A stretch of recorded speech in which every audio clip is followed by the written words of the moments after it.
Parliamentary business social media पर सांसद जी series में आपको हर बार एक सांसद की सोशल मीडिया की गतिविधियों से अवगत कराता है। इसी कड़ी में आज हम आपको अमेठी से सांसद स्मृति ईरानी की सोशल मीडिया के जीवन से रूबरू कराएंगे। एक भारतीय टेलीविजन अभिनेत्री के तौर पर स्मृति ने अपना करियर शुरू किया था। उसके बाद उन्होंने राजनीति में कदम रखा। बतौर महिला राजनीतिक वे भारत सरकार के अंतर्गत कपड़ा मंत्री और महिला एवं बाल विकास मंत्री बनी। हालांकि इससे पहले वे मानव संसाधन विकास मंत्री भी रह चुकी हैं। स्मृति जुबिन ईरानी का जन्म 23 मार्च 1976 को दिल्ली में हुआ और उन्होंने राष्ट्रीय राजधानी में ही शिक्षा ग्रहण की। वे सौंदर्य प्रसाधनों के प्रचार से लेकर मिस इंडिया प्रतियोगिता की प्रतिभागी भी बनी। मॉडलिंग में प्रवेश करने से पहले वह मैकडॉनल्ड्स में वेट्रेस और क्लीनर के पद पर कार्य कर चुकी हैं। बाद में वे मुंबई चली गईं, जहां उन्होंने टेलीविजन धारावाहिक क्योंकि सास भी कभी बहू थी में तुलसी का केंद्रीय किरदार निभाया और चर्चित हुई। स्मृति जुबिन ईरानी का राजनीतिक जीवन 2003 में तब शुरू हुआ जब उन्होंने भारतीय जनता पार्टी की सदस्यता ग्रहण की और दिल्ली के चांदनी चौक लोकसभा निर्वाचन क्षेत्र से चुनाव लड़ा। हालांकि वह भारतीय राष्ट्रीय कांग्रेस के उम्मीदवार और पूर्व केंद्रीय मंत्री कपिल सिब्बल से हार गई। वर्ष 2004 में इन्हें महाराष्ट्र यूथ विंग का उपाध्यक्ष बनाया गया।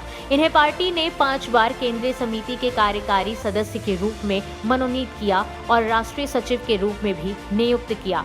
वर्ष 2010 में उन्हें भाजपा महिला मोर्चा की कमान सौंपी गई। वर्ष 2011 में वे गुजरात के राज्यसभा की सांसद चुनी गई। इसी वर्ष उनको हिमाचल प्रदेश में महिला मोर्चे की भी कमान सौंप दी गई।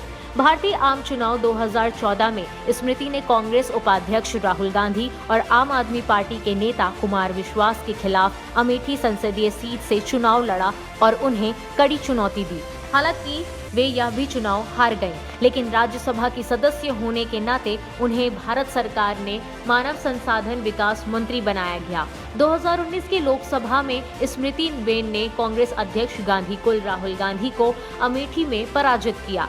आइए अब नजर डालते हैं उनके सोशल मीडिया जीवन पर। बात करें ट्विटर की तो स्मृति के 2 ट्विटर अकाउंट हैं, एक उनका निजी है और दूसरा उनका ऑफिशियल।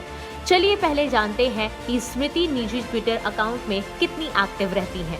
जब स्मृति के ट्विटर अकाउंट पर नजर डाली गई तो पाया गया कि स्मृति रीट्वीट ज्यादा करती हैं।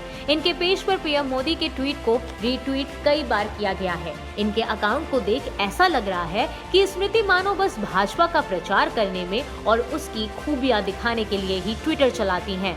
हालांकि उनके कुछ ट्वीट भी मिले जिसमें उन्होंने त्योहारों पर बधाई दी या वो कोई सेमिनार अटेंड कर रही हैं या बंगाल सीएम ममता बनर्जी पर हमला बोल रही हैं। बंगाल की सीएम ममता बनर्जी से याद आया कि स्मृति ने एक ट्वीट किया जिसमें उन्होंने लिखा कि बंगाल में सत्ता का घमंड और दुरुपयोग की सारी सीमा टीएमसी पहले ही पार कर चुकी थी। भाजपा राष्ट्रीय अध्यक्ष जेपी नड्डा जी पर हमला कर आज टीएमसी ने लोकतंत्र पर फिर प्रहार किया है। टीएमसी जितना भी जोर लगा ले, आज की घटना ने बीजेपी के हर कार्यकर्ता के संकल्प को और मजबूत किया है। गौर करने वाली बात है कि इसमें उन्होंने लिखा है हैशटैग का प्रयोग करते हुए कि ममता किल्स डेमोक्रेसी। खैर, इस पोस्ट के जरिए स्मृति ममता पर काफी भड़की हुई नजर आई। आइए अब आपको बताते हैं दूसरे ट्वीट के बारे में जिसमें उन्होंने नए संसद भवन के बारे में बताते हुए ट्वीट किया है।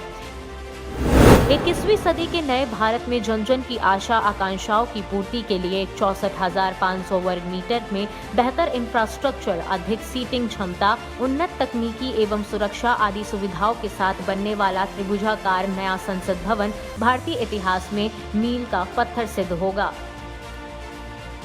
वहीं स्मृति ने आत्मनिर्भर को लेकर भी एक वेब सेमिनार भी अटेंड किया जिसकी तस्वीर उन्होंने अपने ट्विटर अकाउंट पर साझा की। अब अगर बात करें स्मृति के ऑफिशियल पेज की तो उसमें काफी रीट्वीट्स देखने को मिल जाएंगे। साथ ही उनके जिले से संबंधित भी कई ट्वीट्स देखने को मिलेंगे, जैसे अमेठी लोकसभा क्षेत्र में आपकी दीदी आपके द्वार कार्यक्रम में डिजिटल रूप ई चौपाल के अंतर्गत आज बलदिराय विकास खंड के हलियापुर, हसुई, मुकुंदपुर, तिरहुत एवं डी न्याय पंचायत में नागरिकों के समस्याओं की सुनवाई की एवं त्वरित समाधान के लिए संबंध विभागों को निर्देश दिया। किसानों की आय दोगुनी करने की दिशा में लाए गए ऐतिहासिक कृषि कानूनों के कारण पंजाब समेत देश के विभिन्न राज्यों में किसानों को फायदा मिल रहा है। नए कानूनों के कारण मंडी बिचौलियों से मुक्त हो रही है और किसान सीधे अपनी फसल कंपनियों को बेचकर मुनाफा कमा रहे हैं। आइए अब जरा नजर डालते हैं स्मृति के फेसबुक अकाउंट पर। यहाँ पर भी स्मृति एक्टिव नजर आ रही हैं। यहाँ पर उन्होंने अभी हाल में ही हुए जम्मू कश्मीर में डीडीसी चुनाव को लेकर पोस्ट शेयर की, जिसमें उन्होंने कुछ तस्वीरें भी डाली। जम्मू कश्मीर डीडीसी चुनाव प्रचार हेतु अपने 2 दिवसीय दौरे को आगे बढ़ाते हुए आज रामगढ़, स्वनखा, घगवाल, बरनोटी, गुजरू नगर रोटा एवं मरहिन क्षेत्र में चुनावी जनसभाओं को संबोधित किया। फेसबुक पर भी स्मृति ने त्योहारों पर पोस्ट शेयर कर सबको बधाई दी। आपको बता दें कि स्मृति ईरानी सिर्फ ट्विटर या फेसबुक पर ही एक्टिव नहीं है, बल्कि वे इंस्टाग्राम पर भी एक्टिव हैं। इंस्टाग्राम पर स्मृति फोटोज शेयर करती हैं। हालांकि इंस्टाग्राम पर वे कोई भी राजनीतिक मुद्दा नहीं उठाती हैं। आइए अब आपको बताते हैं स्मृति के फॉलोअर्स के बारे में। पहले बात करते हैं ट्विटर की, तो ट्विटर पे स्मृति के 11.4 मिलियन फॉलोअर्स हैं। वहीं इंस्टाग्राम पर 9,68,000 फॉलोअर्स हैं और फेसबुक पर 53 लाख से ज्यादा लाइक्स हैं। Bureau report, parliamentary business.